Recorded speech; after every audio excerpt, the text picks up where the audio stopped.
Hey, gals and guys, it's Chris Mosier from MyMediaHelper.com. I did a video before movies that were turned into kids' cartoons. I'm doing another video. This is just movies turned into cartoons. They're not necessarily for kids, and they're not necessarily Saturday morning cartoons anymore. It seemed once cable came along, there were cartoons that were created that catered more to the adult, the more mature audience. Ones that come off the top of my head are like Spawn and Beavis and Butthead and things of that nature. So these are movies to cartoons, but not Saturday morning cartoons anymore. It seemed as time went on, there was a shift because cable came along and then different cartoons came along and Ren and Stimpy and just cartoons that catered more to the adult mind or the more mature mind. I don't know if I'm mature. Maybe not mature, but the older crowd. I'm thinking of Batman, the animated series, kind of catered to your older crowd, your younger crowd as well, but also the older one now. As people got older, they still loved their cartoons, right? But they wanted more mature material. So that's basically what this is about. So it's going to be a mixture of kids' cartoons and more adults fare.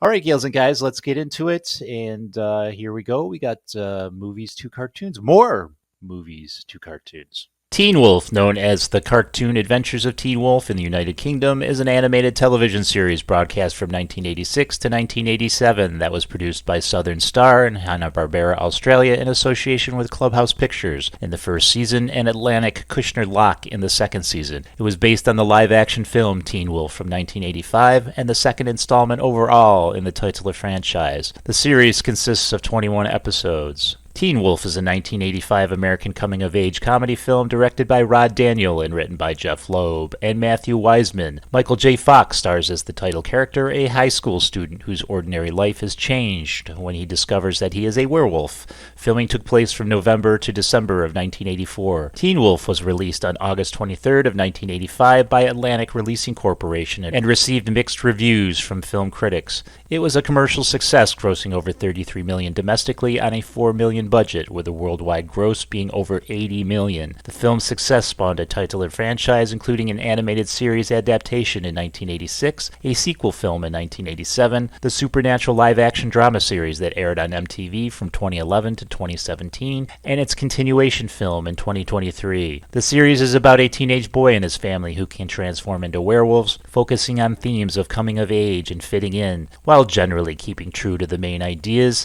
This version made some changes from the film. Scott Howard and his family now live in the fictional town of Wolverton, a small town constantly drawing tourists because of its history of werewolf sightings. In the film, the town was called Beacon Town. Scott was an only child who lived with his father. In the film, the cartoon gave him a little sister and grandparents. Although he never hurt anybody while he was a werewolf, Scott was conscious of his difference from other teenagers and had to make accommodations for himself. He also expressed frustration that the residents of this town had stereotyped his people. Boof's father, Mayor Marconi, is a semi-antagonist to the Howard family in the cartoon and is unaware his daughter is in love with a werewolf, but he never appears in the earlier live-action film. A jock named Mick, who now also attends Wolverton High, constantly picks on Scott for being the outsider. Mick attended a different high school in the film. Pamela is a cheerleader in the cartoon, while in the film she really did not show much school spirit.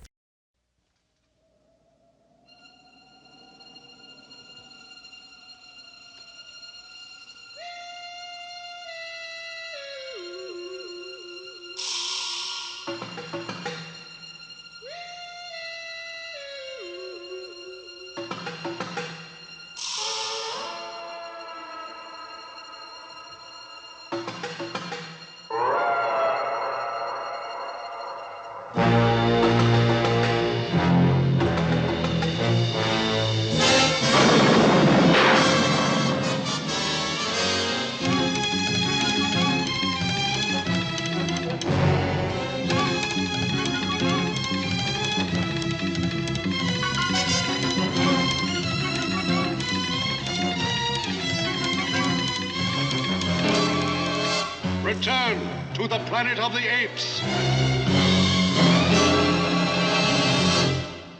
Return to the Planet of the Apes is a 1975 American Saturday morning animated television series based on the 1968 film Planet of the Apes and its sequels, which were in turn based on the 1963 novel of the same name by Pierre Boyle. Unlike the film, its sequels and the 1974 live-action television series, which involved a primitive ape civilization, Return to the Planet of the Apes depicted a technologically advanced society, complete with automobiles, film, and television. As such, it more closely resembled both Boyle's original novel and early concepts for the first Apes film, which were changed due to budgetary limitations in the late 1960s. Produced following the last of the big screen features and short-lived live-action television series, this series was among the last Planet of the Apes projects for several years, following several comic books from Marvel Comics and a series of audio adventures from Power Records in 1974. Aside from a number of comic book series published by Malibu Comics in the early 1990s, the next project based on Boyle's concepts would be Tim Burton's Reimagining in 2001, and then of course the most current group of modern films. Along with the second Planet of the Apes film, Beneath the Planet of the Apes, this is one of the only two original Planet of the Apes productions in which Rodney McDowall was not involved. In 1975, after the failure of the live-action series, NBC and 20th Century Fox agreed to adopt Planet of the Apes for an animated series. The network contracted to Patty Freeling Enterprises to produce a half-hour Saturday morning cartoon titled Return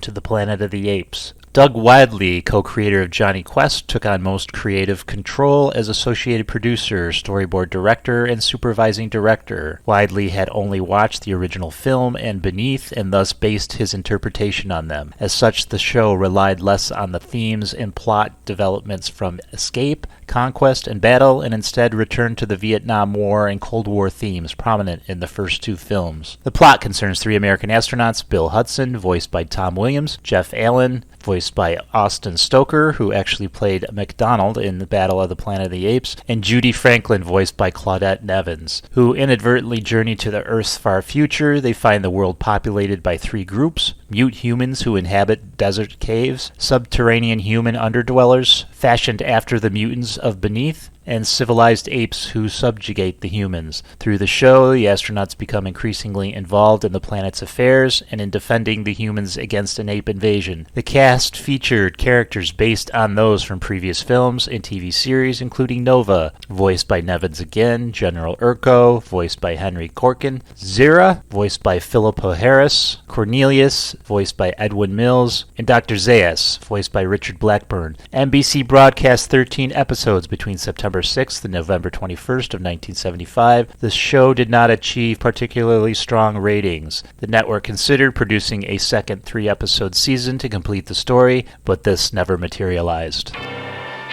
Long ago, a lone explorer named Arnie Saknussemm made a fantastic descent of the fabled lost kingdom of Atlantis at the Earth's core.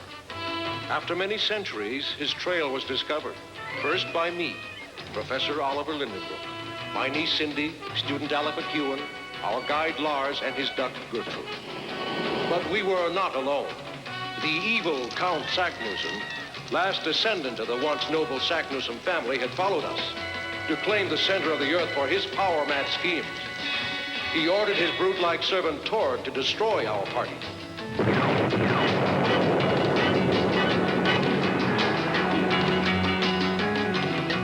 But the plan backfired, sealing the entrance forever. And so for us began a desperate race to the Earth's core to learn the secret of the way back.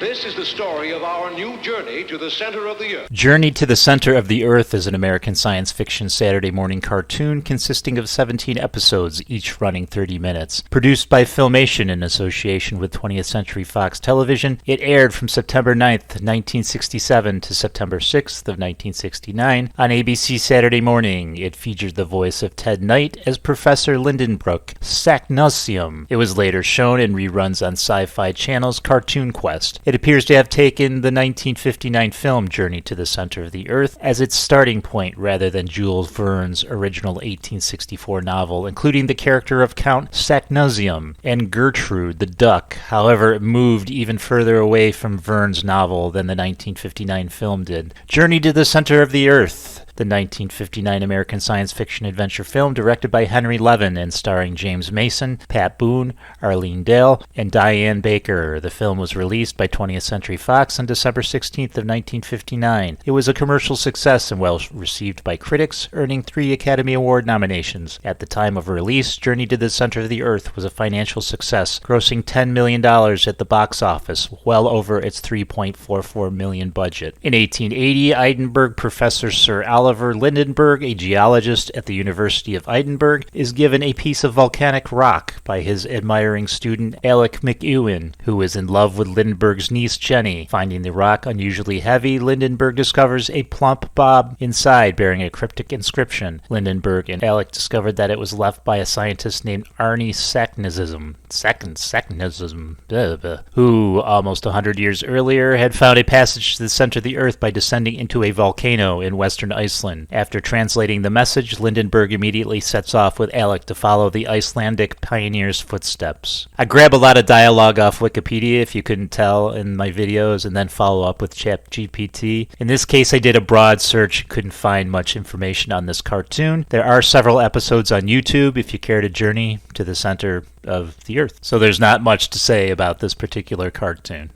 Godzilla is an American animated monster television series produced by Hanna-Barbera Productions in association with Henry G. Saperstein. The series premiered on NBC on September 9th of 1978 with the title The Godzilla Power Hour. The series continued to air until 1981, packaged with other series under various titles. The Godzilla Power Hour consisted of half-hour episodes of Godzilla and Jaina of the Jungle. A total of 13 original episodes were produced in 1978, with the first 8 airing as part of the Godzilla Power Hour. On November 4th of 1978, the show was expanded to 90 minutes with the addition of Johnny Quest reruns and retitled The Godzilla Super 90. Split off in its own half hour, the show aired in its own half-hour time slot as simply Godzilla on September 8th of 1979, and then as the Godzilla Globetrotters Adventure Hour on November 10th of 1979, before another repackaging as Godzilla and Dynamite Hour on September 27th of 1980, and then the Godzilla Hong Kong Fooey Hour until its cancellation on May 16th of 1981. Jeez. The series acquired the retronym of Godzilla the Original Animated Series for its DVD release. The series follows the adventures of a team of scientists on the Coleco, a hydrofoil research vessel headed by Captain Carl Majors. The rest of the crew include scientist Dr. Quinn Darien, her nephew Peter Darien, and her research assistant Brock Borden. Also along for the ride is Godzuki, the cowardly nephew of Godzilla and Pete's best friend, in a comic foil role in the show. Godzuki can clumsily attempt to fly using small wings under his arms. Whenever Godzuki tries to breathe fire, he usually just coughs up smoke rings. The group often call upon Godzilla by using a special signaler when in danger, such as attacked by other giant monsters. Also, Godzuki can roar to summon Godzilla. Godzilla's size in the animated series shifts radically, sometimes within a single episode or even a single scene. For instance, Godzilla's claws can wrap around a large ship, and only minutes later the team of scientists fit rather neatly on Godzilla's palm. In addition, Godzilla's trademark atomic breath is altered so he breathes simple fire. He can also shoot laser beams from his eyes, much like Superman's heat vision. Toho Studios has considered adapting Godzilla for American TV animation as far back as the late 1960s when they entered negotiations with Filmation for an animated series based on the property that was intended for air during the 1969-70 television series. However, the deal ultimately collapsed. In regard to the origin of the series, Joseph Barbera came up with the idea of licensing Godzilla. He explained in the 1990s interview,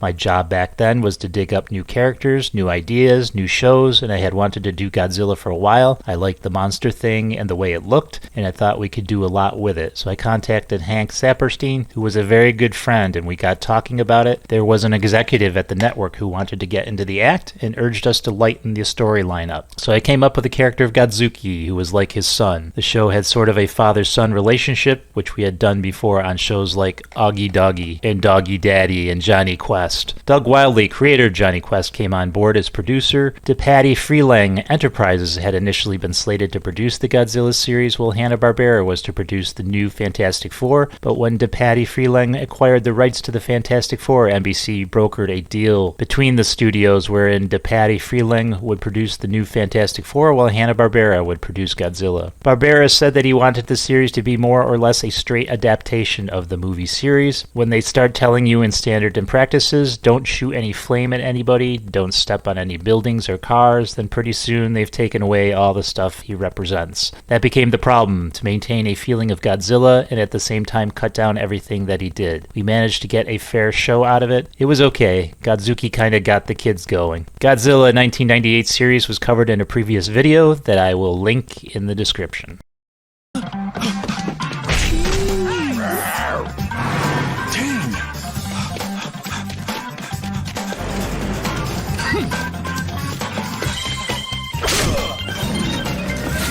Hello, Napoleon. Hey, Pedro.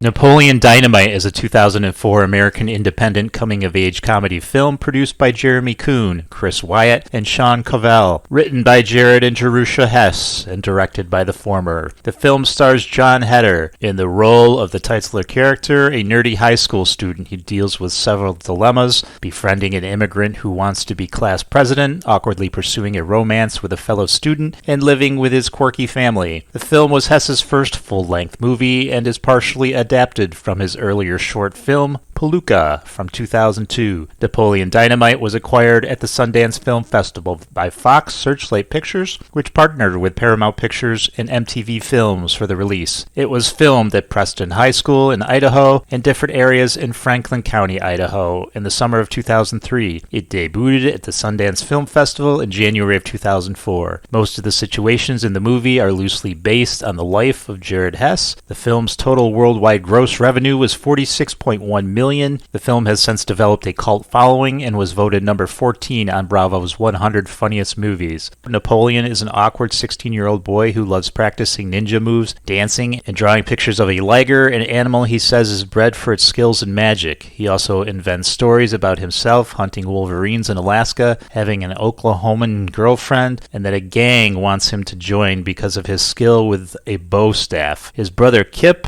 played by Aaron Rule, is an unemployed 32-year-old flimsy and gawky. He is a target of Napoleon's outlashes, although he often brags of his wrestling abilities and overall coolness. He spends his day in an internet chat room talking to a woman named Lafawuda.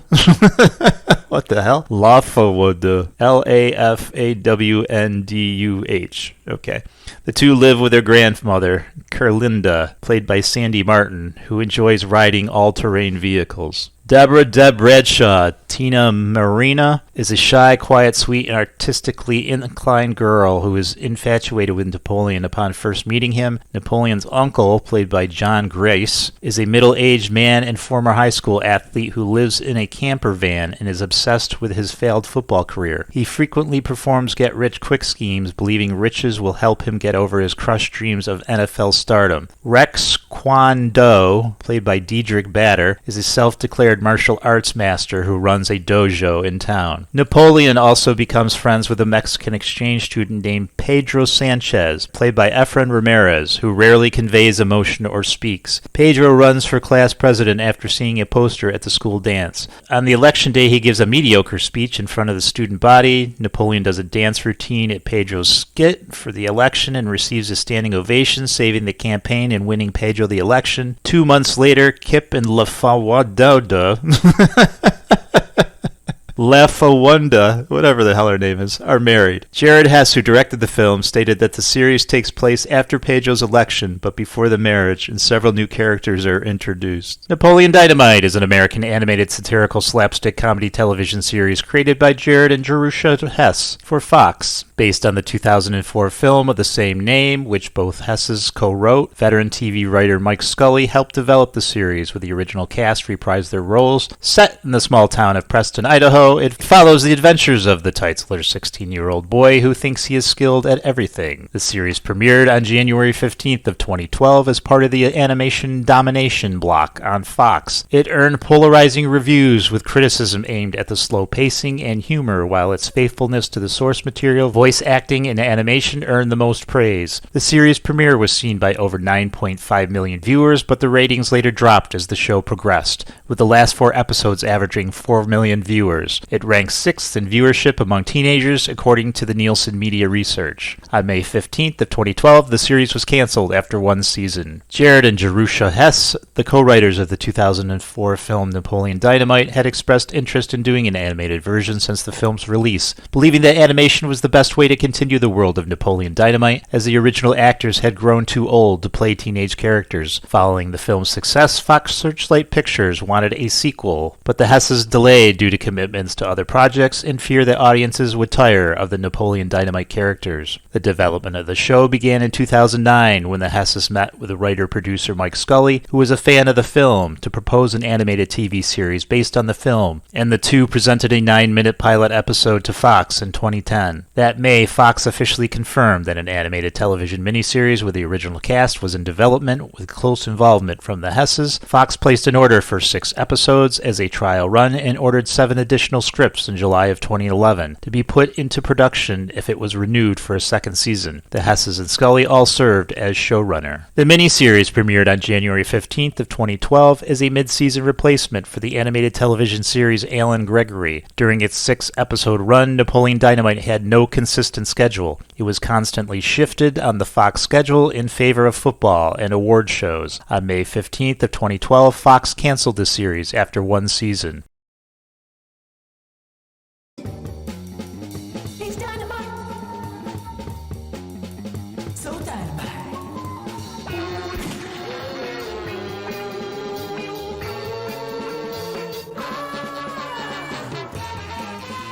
He's dynamite.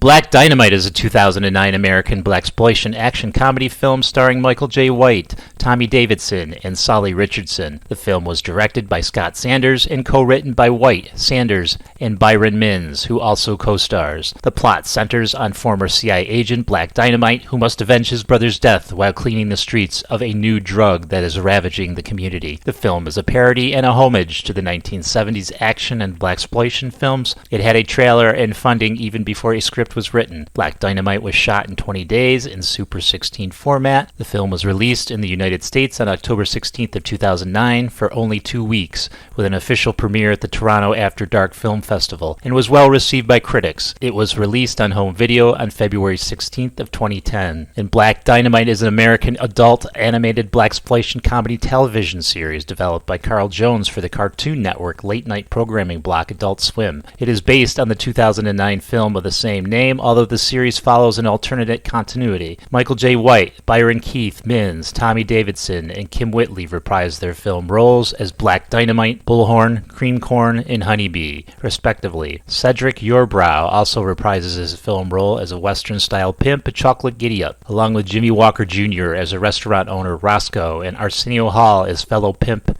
Tasty Freeze. Black Dynamite was announced shortly after the release of the original film. Its 10-minute pilot was released on Adult Swim Video on August 8th of 2011 before premiering on the channel block on July 15th, 2012. The series ended January 10th of 2015 with a total of 2 seasons containing 20 episodes total. The show, set in the 1970s, is predominantly a parody and a tribute to blaxploitation cinema. The show continues the story of Black Dynamite, Bullhorn, Cream Corn, and Honeybee as they engage in dangerous and over-the-top misadventures, sometimes involving celebrities such as Michael Jackson, O.J. Simpson, Bill Cosby, Sidney Poitier, Richard Pryor, Don Cornelius, Dick Clark, Spike Lee, Mr. T, Orphan Arnold, James Brown, Isaac Hayes, Bob Marley, Bo Derek, Rick James, Elvis Presley, Fred Rogers, John Wayne Gacy, J. Edgar Hoover, and many others, as well as Black Dynamite's reoccurring nemesis, President Richard Nixon, who was also the main villain from the film. The show makes references to the original Black Dynamite films, such as fiendish Dr. Wu as the leader of a group of ninjas. The show is set before the events of the movie, as some of the characters from the film who were killed off are alive in the series, notably Bullhorn and Cream Corn. This is reinforced in one episode where Cream Corn predicts his own future manner of death while in a helicopter.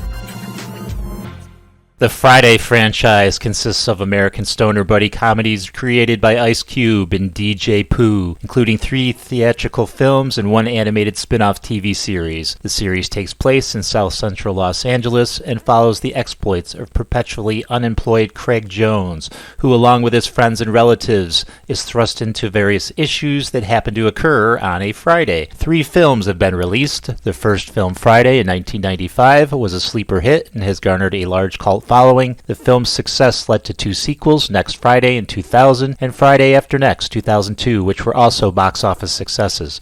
A short-lived animated series based on the films debuted in 2007 on MTV2 and lasted 8 episodes. Ice Cube and John Witherspoon were the only actors to have appeared in all 3 films. An animated series titled Friday the Animated Series aired on MTV2 in 2007. Just like the original film setting, the series takes place in modern South Central Los Angeles. Most of the characters from the films are in the series, but they are not voiced by their respective actors. However, they are voiced by veteran voice actors. Ice Cube, who played Craig Jones in the film, served as a series executive producer. Khary Payton serves as Jones' voice actor. Imagine Entertainment released the complete series on DVD in Region 1 on December 8th of 2009. So the cast includes Phil Lamar. He plays Craig Jones. That's the character that Ice Cube would normally play in the movies. And then Khary Payton plays Smokey, and that's the character that Chris Tucker would play in the movies.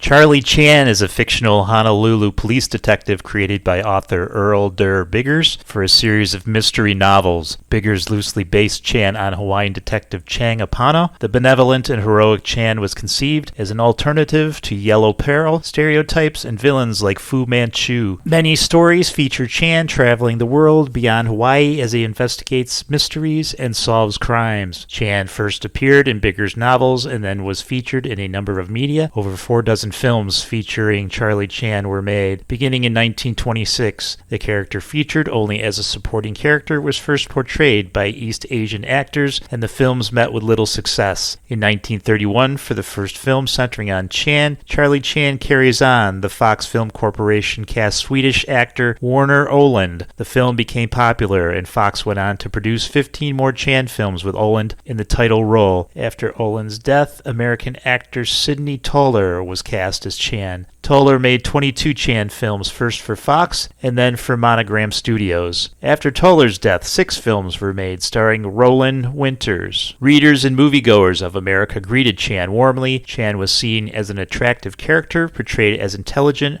heroic, benevolent, and honorable. This contrasted with the common depiction of Asians as evil or conniving, which dominated Hollywood and national media in the early 20th century. However, in later decades, critics increasingly took a more ambivalent view of the character. Despite his good qualities, Chan was also perceived as a reinforcing condescending Asian stereotype, such as an alleged incapacity to speak idiomatic English and a tradition-bound and subservient nature. No Charlie Chan film has been produced since 1981. The character has also been featured in several radio programs, 2 television shows, and comics. The Amazing Chan and the Chan Clan, sometimes abbreviated as the Amazing Chan Clan, is an American animated television series produced by Hanna-Barbera Productions, animated by Eric Porter Studio in Australia, and broadcast on CBS from September 9th, 1972 to December 30th of 1972, with reruns continuing through the summer of 1973 and in syndication from 1976 to 1982. The show was loosely based on the Charlie Chan series of mystery novels and films, which began with the 1925 novel The House Without a Key. Throughout the series, legendary Chinese sleuth Charlie Chan is both impeded and assisted by his brood of 10 children and their dog Choo Choo in the process of solving mysteries and catching willy master criminals. The family travels around the world in the Chan van, a vehicle built by teenage genius Alan Chan, which can transform itself with the push of a button. While solving mysteries, the Chan kids break off into small groups, with Henry and Stanley, the 2 oldest children, being paired together and driving the Chan van, ostensibly aid in their detective work. Stanley usually changes into some sort of goofy disguise, much to the embarrassment of his older brother Henry. As in many other Hanna-Barbera cartoons of the period, the kids also have their own music group, the Chan Clan, and they perform a song in each episode. As the voice of the character, Ki Luke is the only actor of Chinese ancestry to play the part in any screen adaptation. Luke has previously portrayed number 1 son, Lee Chan, opposite Warner Olin, whose characterization had a relatively limited limited vocabulary in the long-running Charlie Chan film series in the 1930s and 1940s by the 20th Century Fox and later Monogram Pictures. Early on, it was decided that most of the children's accents were too thick for American audiences to understand, and all of the characters except Henry and Alan were recast. Once the new cast was in place, earlier episodes were redubbed. The program was sharply criticized by Catherine Fong, community coordinator of the Chinese Media Committee of Chinese for Affirmative Action, an advocacy group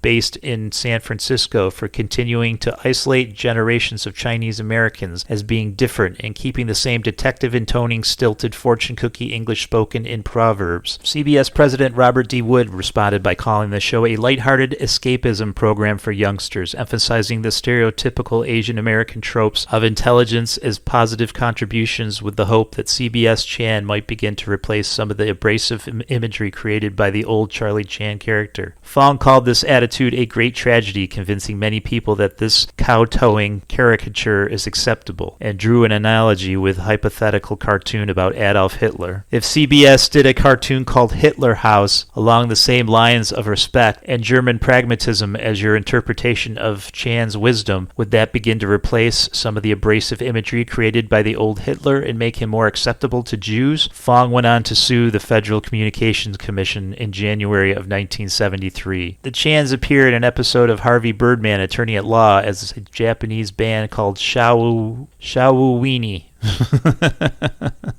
With Mr. Chan as their semi-tyrannical band manager, who sued another band, the Neptunes, from the Jabberjaw animated series for plagiarism. Shawuweenie only spoke Japanese, although the original characters are Chinese. An episode from Krypton the Superdog, including Up, Up, and Away, Mimi Chan is in Kevin's class on a field trip to LexCorp. A high school student resembling Susie Chan appears in 3 season 1 episodes of the Scooby-Doo Mystery Incorporated. Alienators Evolution continues. Evolution is a 2001 American science fiction comedy film directed by Ivan Reitman and written by David Diamond and David Wiseman, based on a story by Don Jacoby. The film stars David Duchovny, Orlando Jones, Sean William Scott, Julian Moore, Ted Levine. The plot follows college professor Ira Kane, who's played by Duchovny, and geologist Harry Block, played by Jones, as they investigate a meteor crash in Arizona, only to discover that it harbors rapidly evolving extraterrestrial life forms. Evolution was released on June 8, 2001 by DreamWorks Pictures in the United States and Columbia Pictures internationally, and I actually saw this in the theater. An animated series, Alienators Evolution Continues, was later developed and aired shortly after the film's release. Alienators Evolution Continues, also known as Evolution, the animated series in some regions in the UK, is an animated comic science fiction television series. It is a continuation of the 2001 Ivan Reitman directed science fiction comedy film Evolution. 26 episodes were produced. Created by Louis Gasson, the series is produced by DIC Entertainment, LP, in association with Montecito Picture Company, DreamWorks Television, Columbia TriStar Television, and Dentsu Incorporated. Is that enough? The latter of which handled distribution of the series in Asian territories. Although the Evolution intellectual property was owned by DreamWorks and is now the property of Paramount Pictures, which owns the studio's pre-2010 live-action back catalog, the series itself is now owned by Wild Brain, formerly known as DHX Media. Jesus, did you get all that? The series was the basis for a Game Boy Advance game of the same name that was developed by Digital Eclipse and published by Activision. As with the film, the premise of the series is that a meteor carrying organisms that evolve at a very quick rate crashes into the Arizona desert. Single-celled alien organisms on this meteor quickly evolve into monstrous creatures dubbed the genus. A team of scientists, the Alienators, must eliminate all these creatures before they destroy all life on Earth. The characters, Ira Kane, Harry Block, Lucy May, and Wayne Green, must study all these extraterrestrial life forms and find a way to defeat them all. The genus is led by a humanoid manifestation named Scopes.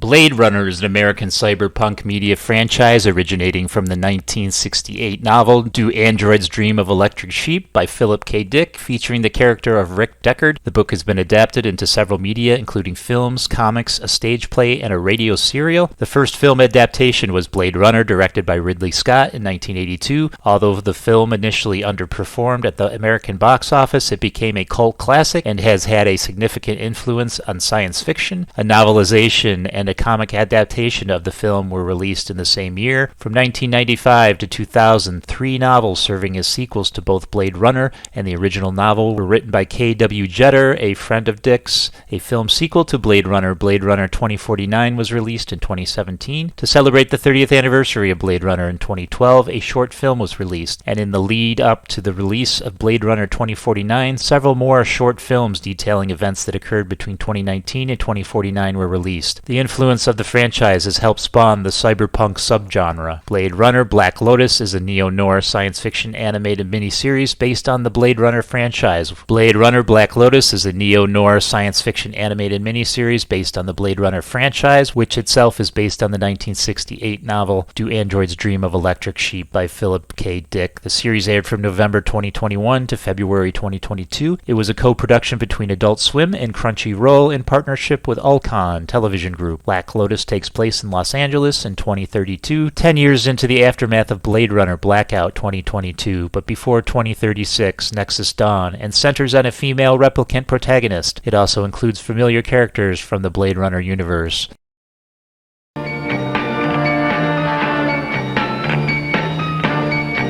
Headquarters.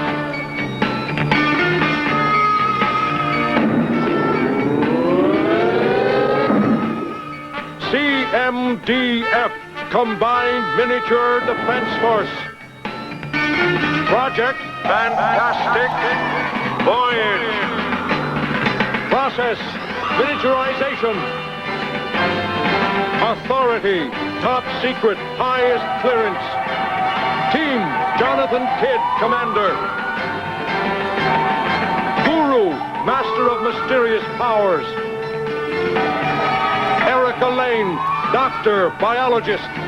Busby Birdwell, Scientist, Inventor, Builder of the Voyager. Mission, in their miniaturized form, to combat the unseen, unsuspected enemies of freedom. Time limit, 12 hours.